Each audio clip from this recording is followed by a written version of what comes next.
Yes. Thank you so much, Jahanzaib from Airway News TV. Just wanted to request your comments on assassination attempt on former Prime Minister Imran Khan. As per tradition and his habits, he's blaming current Prime Minister Sharif and some intelligence agency officials without any evidence. But what are your comments and thoughts? So I think you saw this statement that Secretary Blinken issued last week, shortly after these reports emerged. He said that we strongly condemn the shooting. We continue to strongly condemn the shooting of Imran Khan. We offer our condolences to the family of the individual who was killed. We express our hope for a quick and thorough recovery of all who were injured, including Imran Khan. Violence has no place in politics. We're concerned about these reports of violence. We call on all parties to refrain from violence, harassment, intimidation, and to respect the rule of law. We are deeply committed to a democratic and peaceful Pakistan, and we stand with the people of Pakistan. Pakistan is a close ally of the United States, but the current political chaos taking the nation towards destruction. What would you like to say to the heads of the political parties and the military leadership to calm down the situation? Well, precisely the message that the Secretary relayed last week and that I reiterated just now. Violence has no place in politics. We are concerned about what has happened in Pakistan in recent days. All parties should never resort to violence. They should express their disagreements peacefully, employing universal rights, freedom of expression, freedom of assembly, but violence is never the answer. We're deeply committed to Pakistan, which has a long history and democratic identity. We stand with the people of Pakistan. So we talked about the media freedom recently, but right now criminal cases are being registered against CEO and owner of Airway News, Salman Iqbal. According to his close associates, current Pakistani government, with the help of some military officials, are behind it and try to involve him in the murder of senior journalist Arshad Sharif. So owner of Airway is not able to go to Pakistan due to threats. We talked about media freedom many times, but things are getting worse. Would you like to say something about that? We routinely raise our concerns about press freedom to all stakeholders around the world. We do that as a matter of course in Pakistan. We'll continue to have those conversations with Pakistani authorities. A free press, informed citizenry, they're key for any nation and its democratic future. It's key in Pakistan, it's key around the world. So one last question. Indian Foreign Minister is visiting Moscow very soon. And as you know that India is becoming the largest Russian oil customer after China, and expanding their trade ties. Recently, U.S. Treasury Secretary was in India to talk about this or these things. In your opinion, why United States is not able to convince India to stay away from Russia in these difficult hours? So a couple things on that. We've had a number of high-level engagements with our Indian counterparts in recent weeks and recent months. Just yesterday, Deputy Secretary Sherman met with Indian Foreign Secretary Quatra and had a wide-ranging discussion about the U.S.-India relationship. Secretary Blinken met with Foreign Minister Jaishankar here in this building just a couple of months ago, and there have been a number of conversations in between.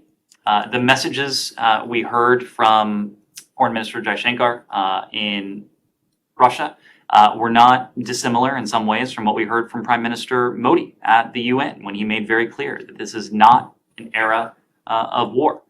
India again reaffirmed that it stands against this war, that it wants to see dialogue, it wants to see diplomacy, it wants to see an end to this needless bloodshed that Russia is responsible for inside of Ukraine. It's important that the Russians hear that message from countries around the world. It's especially important that the Russians hear that message from countries like India that are neighbors, that have economic, diplomatic, social, and political might.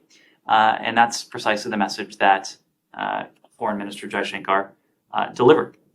When it comes to India's relationship with Russia, we've consistently made the point that it's a relationship that developed and was cemented over the course of decades, really came to be during the Cold War, at a time when the United States was not in a position to be an economic partner, a security partner, a military partner to India. That has changed. That's changed over the past 25 or so years. It's really a legacy, a bipartisan legacy that this country has achieved over the course of the past quarter century. President George W. Bush's administration was really the first to put this into effect.